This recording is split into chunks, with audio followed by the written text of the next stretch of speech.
بسم الله الرحمن الرحيم.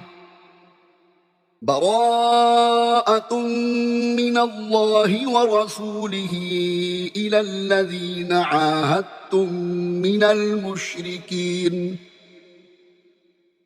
فسيحوا في الأرض 4 أشهر واعلموا أنكم غير معجز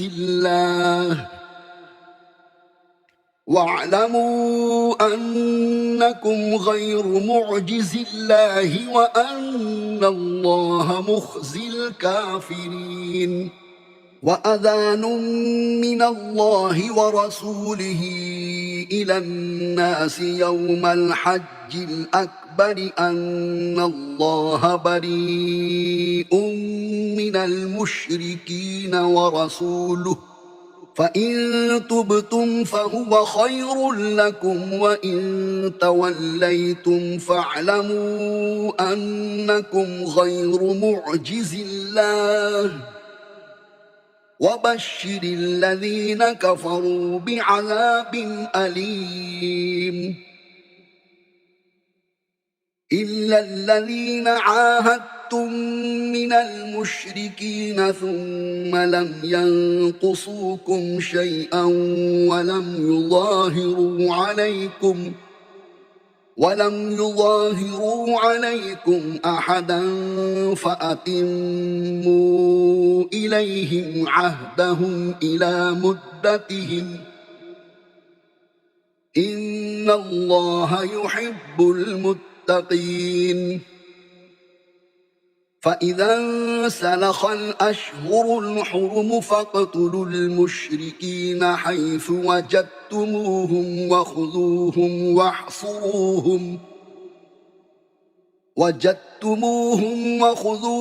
واحصروهم واقعدوا لهم كل مرصد. فإن تابوا وأقاموا الصلاة وآتوا الزكاة فخلوا سبيلهم إن الله غفور رحيم. وإن أحد من المشركين استجارك فأجره حتى يسمع كلام الله ثم أبلغه مأمنه ذلك بأنهم قوم لا يعلمون.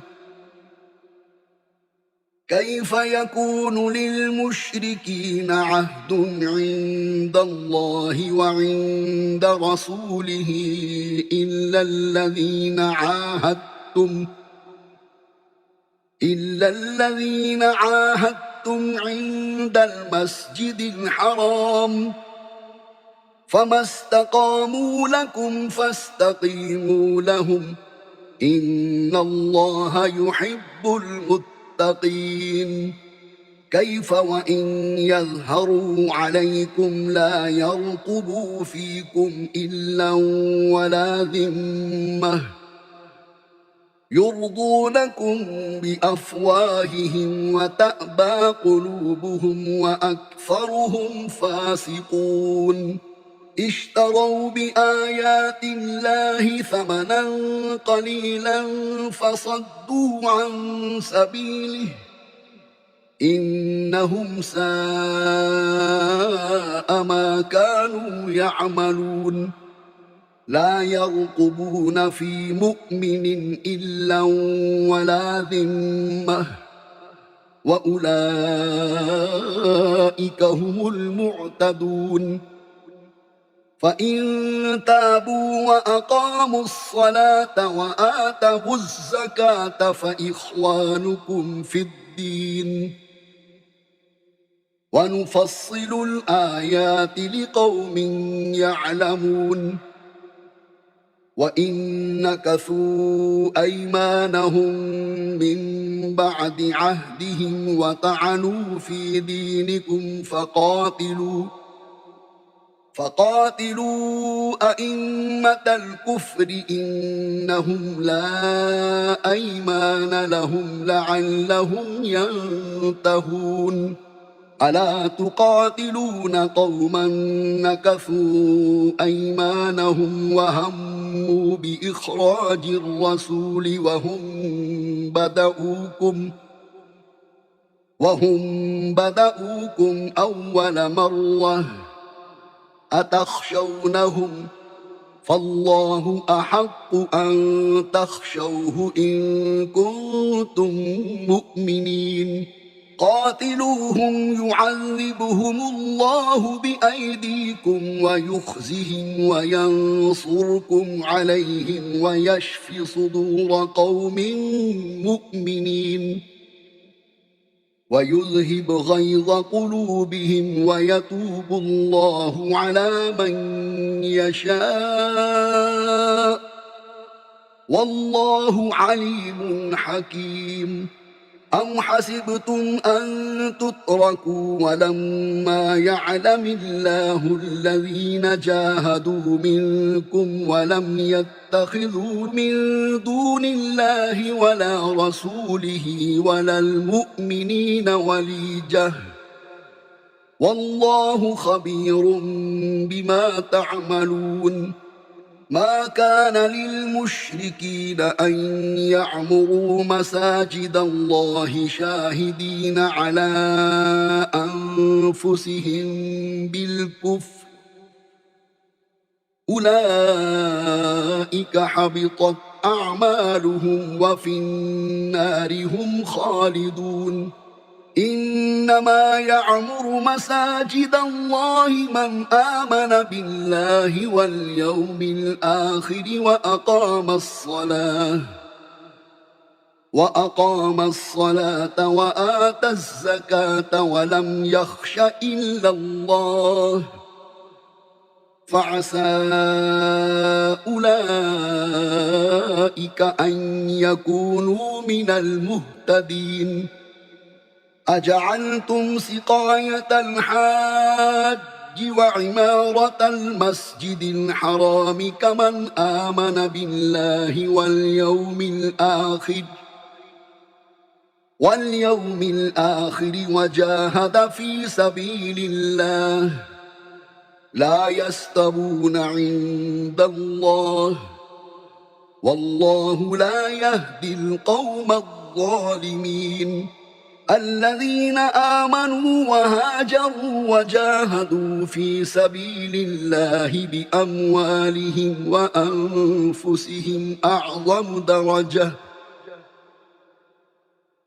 وأنفسهم أعظم درجة عند الله وأولئك هم الفائزون يبشرهم ربهم برحمة منه ورضوان وجنات لهم فيها نعيم مقيم خالدين فيها أبدا إن الله عنده أجر عظيم يا أيها الذين آمنوا لا تتخذوا آباءكم وإخوانكم أولياء إن استحبوا الكفر على الإيمان ومن يتولهم منكم فأولئك هم الظالمون قل إن كان آباؤكم وأبناؤكم وإخوانكم وأزواجكم وعشيرتكم وأموال اقترفتموها وتجارة تخشون كسادها ومساكن ترضونها أحب إليكم من الله ورسوله وجهاد في سبيله فتربصوا حتى يأتي الله بأمره والله لا يهدي القوم الفاسقين لقد نصركم الله في مواطن كثيرة ويوم حنين إذ أعجبتكم كثرتكم إذ أعجبتكم كثرتكم فلم تغن عنكم شيئا وضاقت عليكم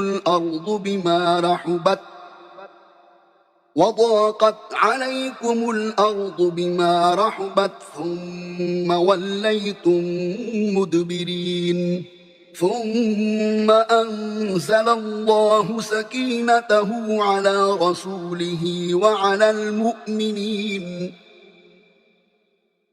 المؤمنين وأنزل جنودا لم تروها وعذب الذين كفروا وذلك جزاء الكافرين ثم يتوب الله من بعد ذلك على من يشاء والله غفور رحيم يا أيها الذين آمنوا إنما المشركون نجس فلا يقربوا المسجد الحرام بعد عامهم هذا وإن خفتم عيلة فسوف يغنيكم الله من فضله إن شاء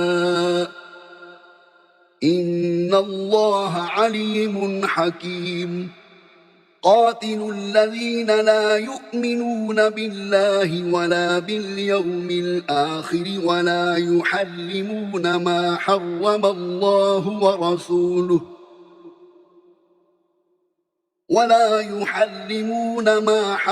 الله ورسوله ولا يدينون دين الحق من الذين أوتوا الكتاب حتى يعطوا الجزية عن يد وهم صاغرون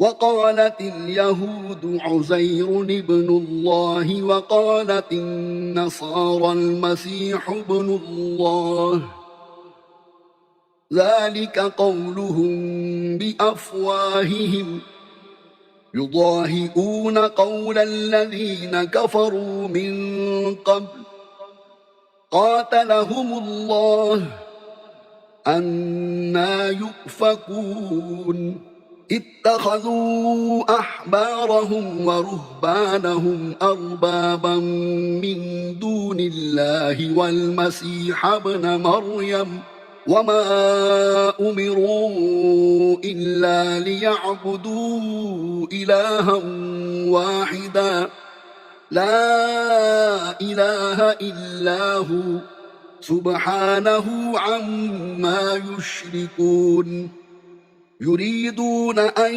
يطفئوا نور الله بأفواههم ويأبى الله إلا أن يتم نوره ولو كره الكافرون هو الذي أرسل رسوله بالهدى ودين الحق ليظهره على الدين كله ولو كره المشركون يا أيها الذين آمنوا إن كثيرا من الأحبار والرهبان ليأكلون أموال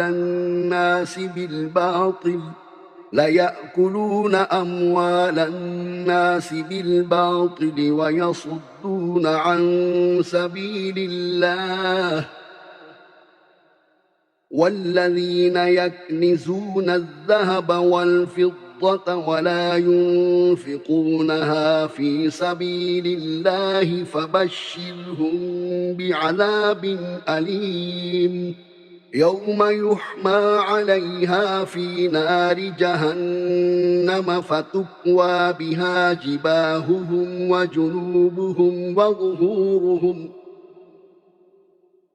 هذا ما كنزتم لأنفسكم فذوقوا ما كنتم تكنزون إن عدة الشهور عند الله 12 شهرا في كتاب الله يوم خلق السماوات والأرض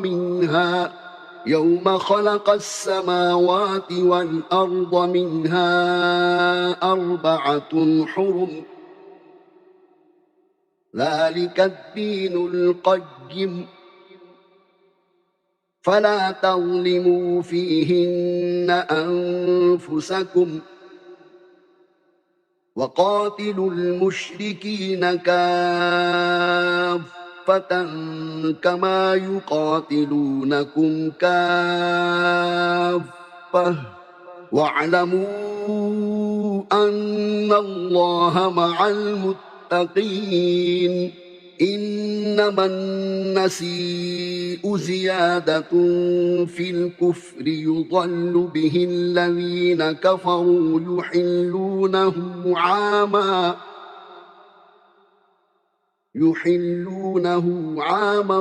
ويحرمونه عاما ليواطئوا عدة ما حرم الله يحلونه عاما ويحرمونه عاما ليواطئوا عدة ما حرم الله فيحلوا ما حرم الله. زين لهم سوء أعمالهم والله لا يهدي القوم الكافرين. يا أيها الذين آمنوا ما لكم إذا قيل لكم انفروا في سبيل الله اثاقلتم إلى الأرض أرضيتم بالحياة الدنيا من الآخرة فما متاع الحياة الدنيا في الآخرة إلا قليل. إلا تنفروا يعذبكم عذابا أليما ويستبدل قوما غيركم ولا تضروه شيئا والله على كل شيء قدير. إلا تنصروه فقد نصره الله إذ أخرجه الذين كفروا ثاني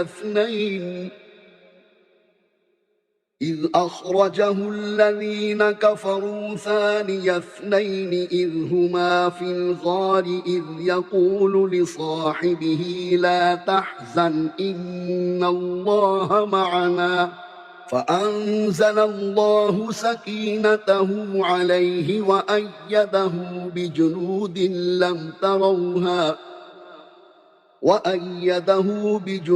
لم تروها وجعل كلمة الذين كفروا السفلى وكلمة الله هي العليا والله عزيز حكيم. انفروا خفافا وثقالا وجاهدوا بأموالكم وأنفسكم في سبيل الله ذلكم خير لكم إن كنتم تعلمون. لو كان عرضا قريبا وسفرا قاصدا لاتبعوك ولكن بعدت عليهم الشقة وسيحلفون بالله لو استطعنا لخرجنا معكم يهلكون أنفسهم والله يعلم إنهم لكاذبون.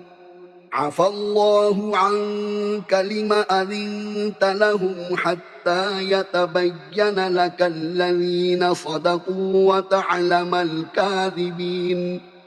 لا يستأذنك الذين يؤمنون بالله واليوم الآخر أن يجاهدوا بأموالهم وأنفسهم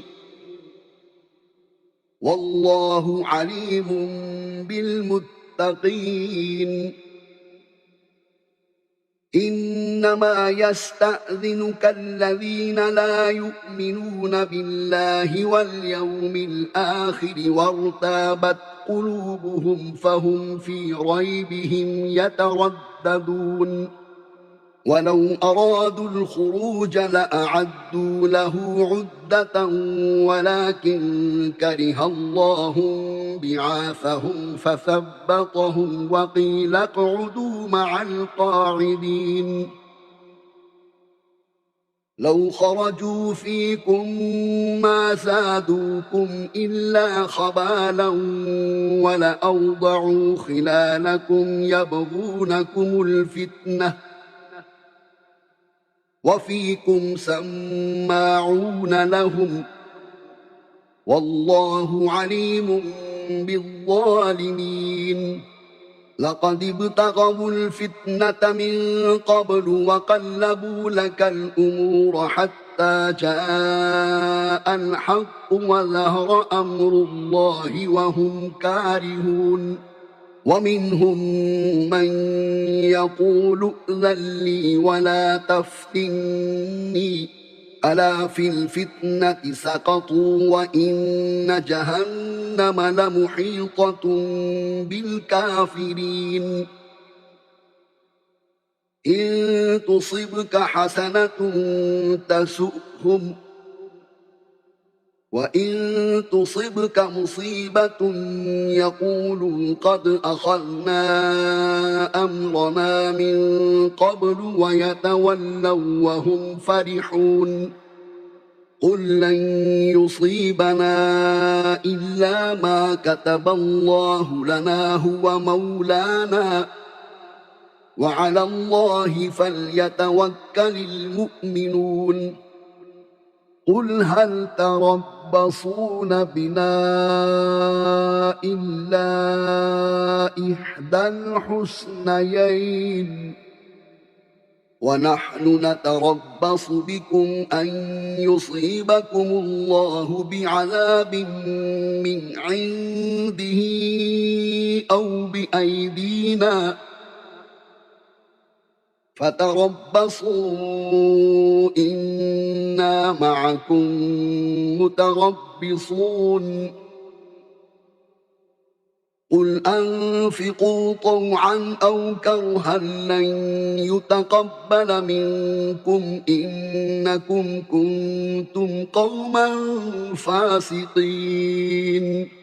وما منعهم أن تقبل منهم نفقاتهم إلا أنهم كفروا بالله وبرسوله ولا يأتون الصلاة إلا وهم كسالى ولا ينفقون إلا وهم كارهون. فلا تعجبك أموالهم ولا أولادهم إنما يريد الله ليعذبهم بها في الحياة الدنيا وتزهق أنفسهم وهم كافرون. ويحلفون بالله إنهم لمنكم وما هم منكم ولكنهم قوم يفرقون. لو يجدون ملجأ أو مغارات أو مدخلا لولوا إليه وهم يجمحون. ومنهم من يلمزك في الصدقات فإن أعطوا منها رضوا وإن لم يعطوا منها إذا هم يسخطون. ولو أنهم رضوا ما آتاهم الله ورسوله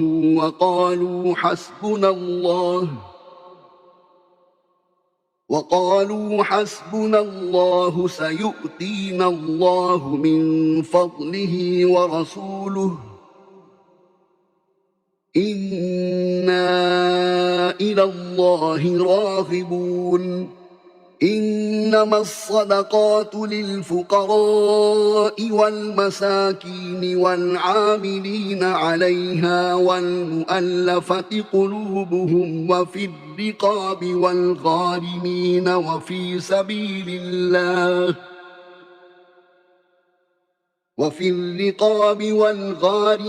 وفي سبيل الله وابن السبيل فريضة من الله والله عليم حكيم.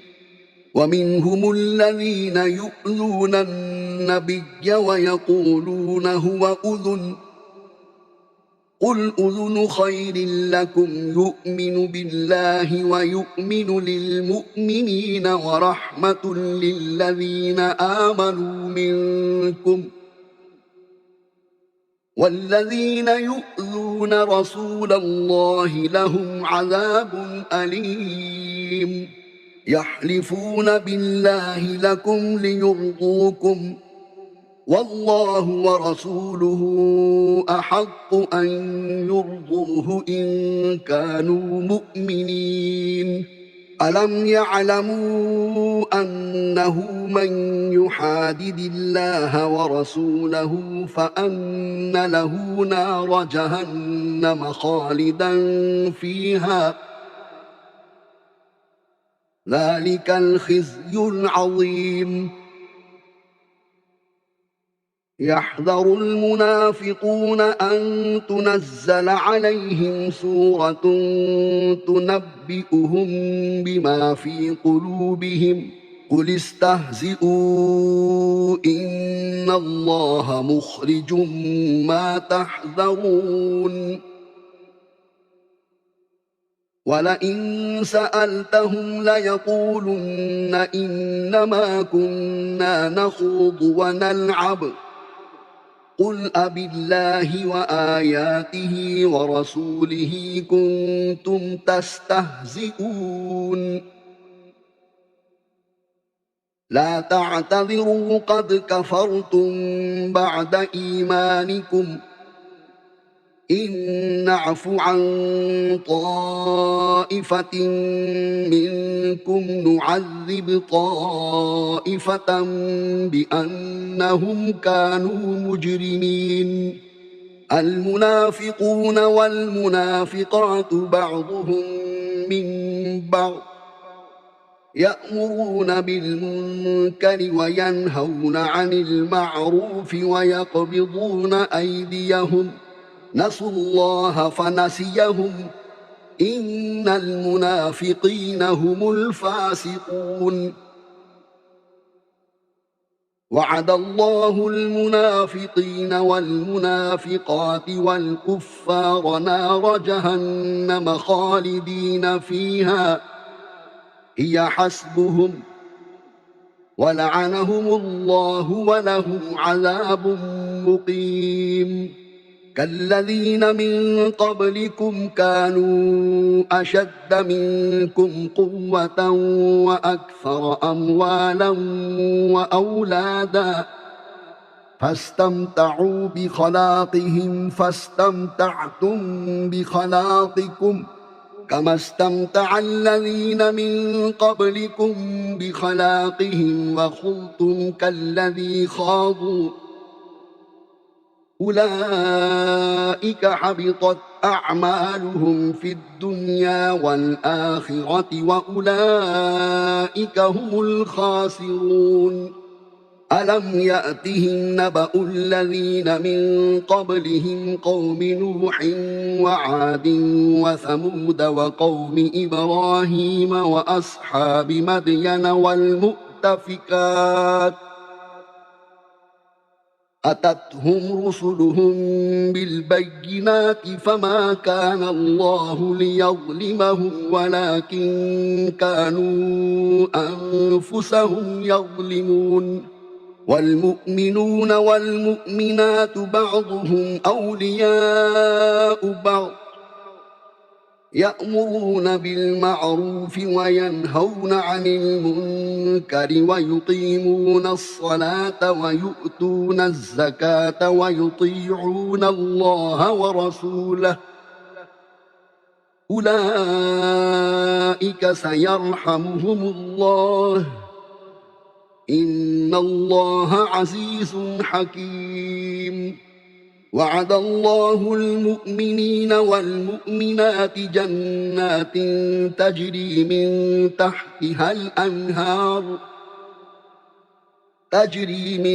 تحتها الأنهار خالدين فيها ومساكن طيبة في جنات عدن ورضوان من الله أكبر ذلك هو الفوز العظيم. يا أيها النبي جاهد الكفار والمنافقين واغلظ عليهم ومأواهم جهنم وبئس المصير. يحلفون بالله ما قالوا ولقد قالوا كلمة الكفر وكفروا بعد إسلامهم وهموا بما لم ينالوا وما نقموا إلا أن أغناهم الله ورسوله من فضله فإن يتوبوا يك خيرا لهم وإن يتولوا يعذبهم الله عذابا أليما في الدنيا والآخرة وما لهم في الأرض من ولي ولا نصير. ومنهم من عاهد الله لئن آتانا من فضله لنصدقن ولنكونن من الصالحين فلما آتاهم من فضله بخلوا به وتولوا وهم معرضون فأعقبهم نفاقا في قلوبهم إلى يوم يلقونه بما أخلفوا الله ما وعدوه وبما كانوا يكذبون. ألم يعلموا أن الله يعلم سرهم ونجواهم وأن الله علام الغيوب. الذين يلمزون المطوعين من المؤمنين في الصدقات والذين لا يجدون إلا جهدهم فيسخرون منهم سخر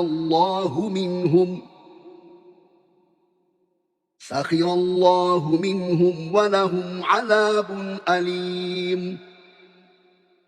استغفر لهم أو لا تستغفر لهم إن تستغفر لهم 70 مرة فلن يغفر الله لهم ذلك بأنهم كفروا بالله ورسوله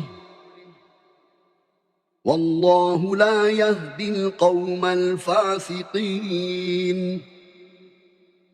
فرح المخلفون بمقعدهم خلاف رسول الله وكرهوا أن يجاهدوا بأموالهم وأنفسهم في سبيل الله وقالوا لا تنفروا في الحر قل نار جهنم أشد حرا لو كانوا يفقهون. فليضحكوا قليلا وليبكوا كثيرا جزاء بما كانوا يكسبون. فإن رجعك الله إلى طائفة منهم فاستأذنوك للخروج فقل لن تخرجوا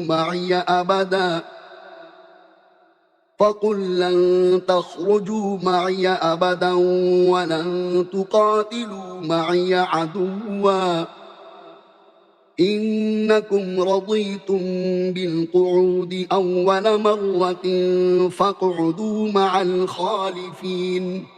ولا تصل على أحد منهم مات أبدا ولا تقم على قبره إنهم كفروا بالله ورسوله وماتوا وهم فاسقون ولا تعجبك أموالهم وأولادهم إنما يريد الله أن يعذبهم بها في الدنيا وتزهق أنفسهم وهم كافرون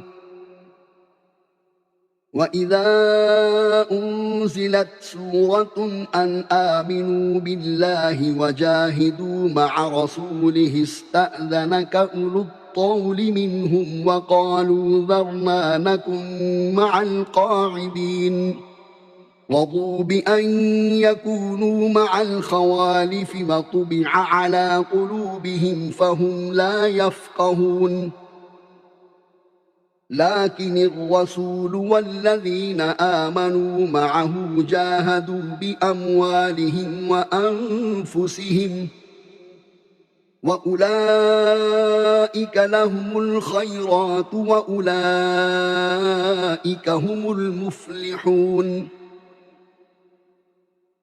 أعد الله لهم جنات تجري من تحتها الأنهار خالدين فيها ذلك الفوز العظيم وجاء المعذرون من الأعراب ليؤذن لهم وقعد الذين كذبوا الله ورسوله سيصيب الذين كفروا منهم عذاب أليم ليس على الضعفاء ولا على المرضى ولا على الذين لا يجدون ما ينفقون حرج إذا نصحوا لله ورسوله ما على المحسنين من سبيل والله غفور رحيم ولا على الذين إذا ما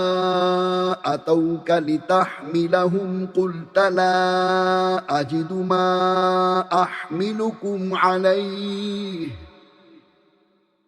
تولوا وأعينهم تفيض من الدمع حزنا ألا يجدوا ما ينفقون إنما السبيل على الذين يستأذنونك وهم أغنياء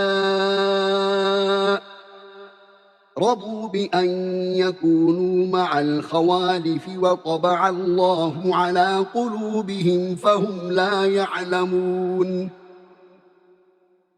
يعتذرون إليكم إذا رجعتم إليهم قل لا تعتذروا لن نؤمن لكم قد نبأنا الله من أخباركم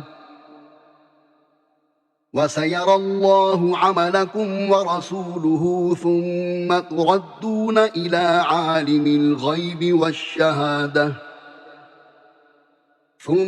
تردون إلى عالم الغيب والشهادة فينبئكم بما كنتم تعملون سيحلفون بالله لكم إذا انقلبتم إليهم لتعرضوا عنهم فأعرضوا عنهم إنهم رجس ومأواهم جهنم جزاء بما كانوا يكسبون يحلفون لكم لترضوا عنهم فإن ترضوا عنهم فإن الله لا يرضى عن القوم الفاسقين الأعراب أشد كفرا ونفاقا وأجدر ألا يعلموا حدود ما أنزل الله على رسوله والله عليم حكيم ومن الأعراب من يتخذ ما ينفق مغرما ويتربص بكم الدوائر عليهم دائرة السوء والله سميع عليم.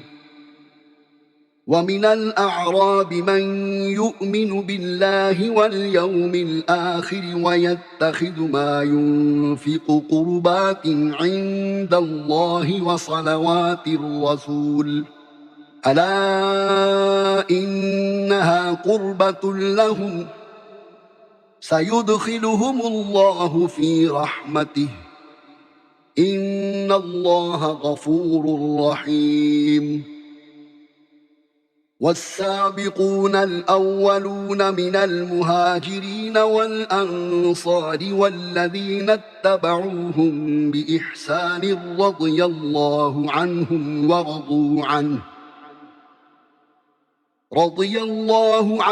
ورضوا عنه وأعد لهم جنات تجري تحتها الأنهار خالدين فيها أبدا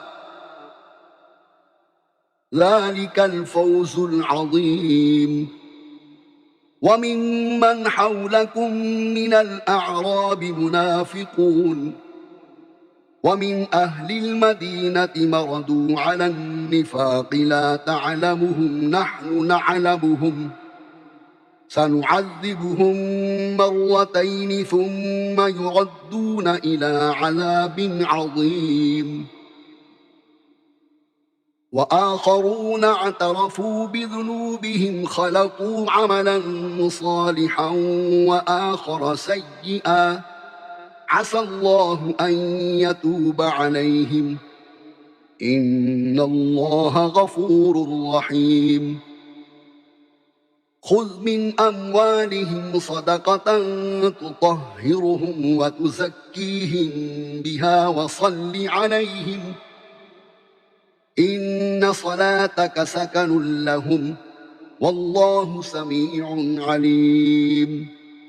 ألم يعلموا أن الله هو يقبل التوبة عن عباده ويأخذ الصدقات وأن الله هو التواب الرحيم. وقل اعملوا فسيرى الله عملكم ورسوله والمؤمنون وستردون إلى عالم الغيب والشهادة فينبئكم بما كنتم تعملون. وآخرون مرجون لأمر الله إما يعذبهم وإما يتوب عليهم والله عليم حكيم. والذين اتخذوا مسجدا ضرارا وكفرا وتفريقا بين المؤمنين وإرصادا لمن حارب الله ورسوله من قبل وليحلفن إن أردنا إلا الحسنى والله يشهد إنهم لكاذبون.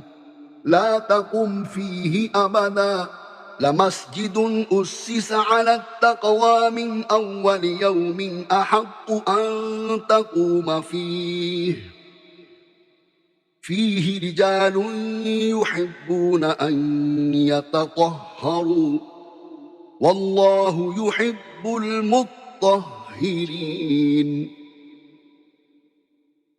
أفمن أسس بنيانه على تقوى من الله ورضوان خير أم من أسس بنيانه على شفا جرف هار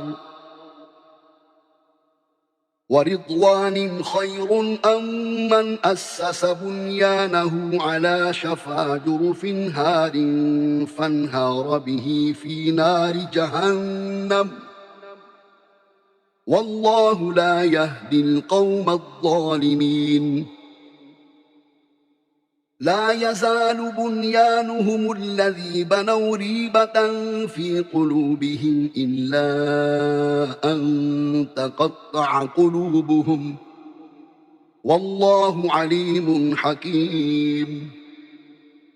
إن الله اشترى من المؤمنين أنفسهم وأموالهم بأن لهم الجنة يقاتلون في سبيل الله فيقتلون ويقتلون وعدا عليه حقا في التوراة والإنجيل والقرآن ومن أوفى بعهده من الله فاستبشروا ببيعكم الذي بايعتم به وذلك هو الفوز العظيم.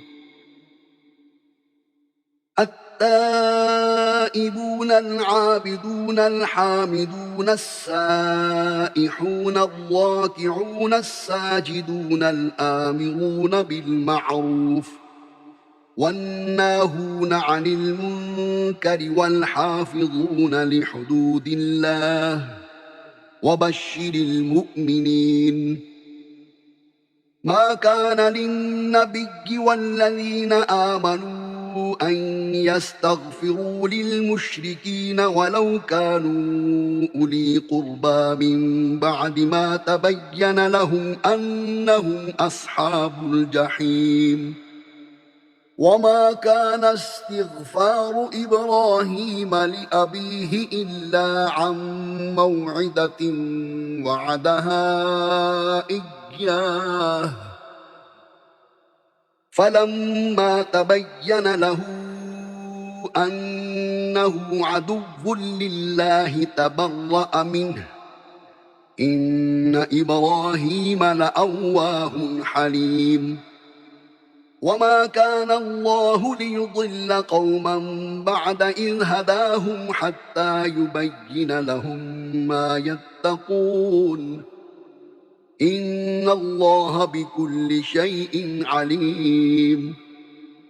إن الله له ملك السماوات والأرض يحيي ويميت وما لكم من دون الله من ولي ولا نصير.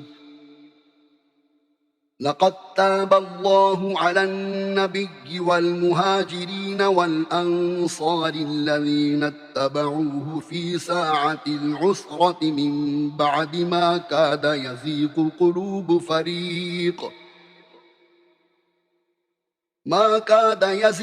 قلوب فريق منهم ثم تاب عليهم إنه بهم رءوف رحيم.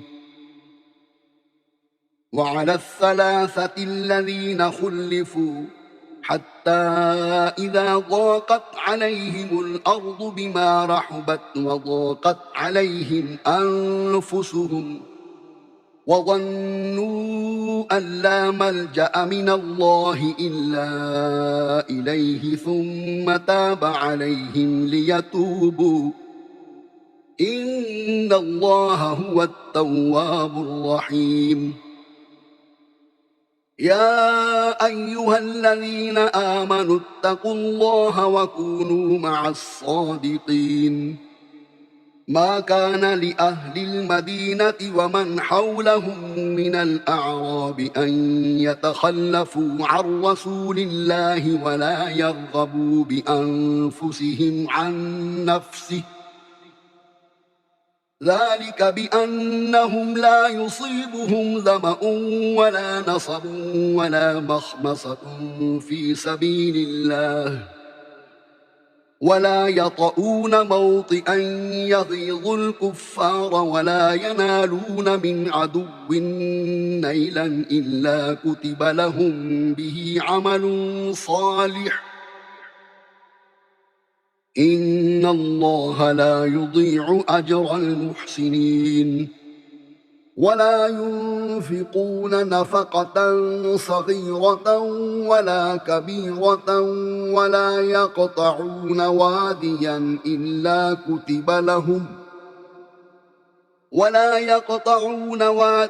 إلا كتب لهم ليجزيهم الله أحسن ما كانوا يعملون.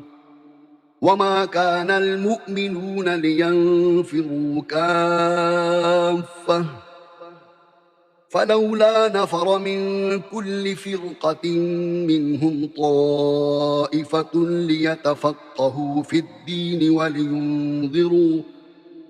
ولينذروا قومهم إذا رجعوا إليهم لعلهم يحذرون. يا أيها الذين آمنوا قاتلوا الذين يلونكم من الكفار وليجدوا فيكم غلظة واعلموا أن الله مع المتقين.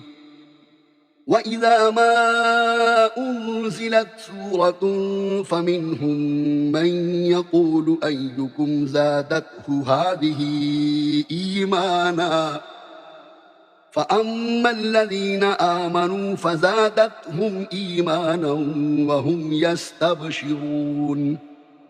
وأما الذين في قلوبهم مرض فزادتهم رجسا إلى رجسهم وماتوا وهم كافرون.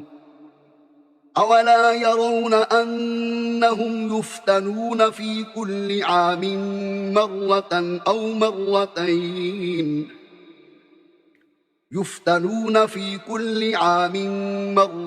أو مرتين ثم لا يتوبون ولا هم يذكرون. وإذا ما أنزلت سورة نظر بعضهم إلى بعض هل يراكم من أحد ثم صرف الله قلوبهم بأنهم قوم لا يفقهون. لقد جاءكم رسول من أنفسكم عزيز عليه ما عنتم حريص عليكم بالمؤمنين رؤوف رحيم. فإن تولوا فقل حسبي الله لا إله إلا هو عليه توكلت وهو رب العرش العظيم.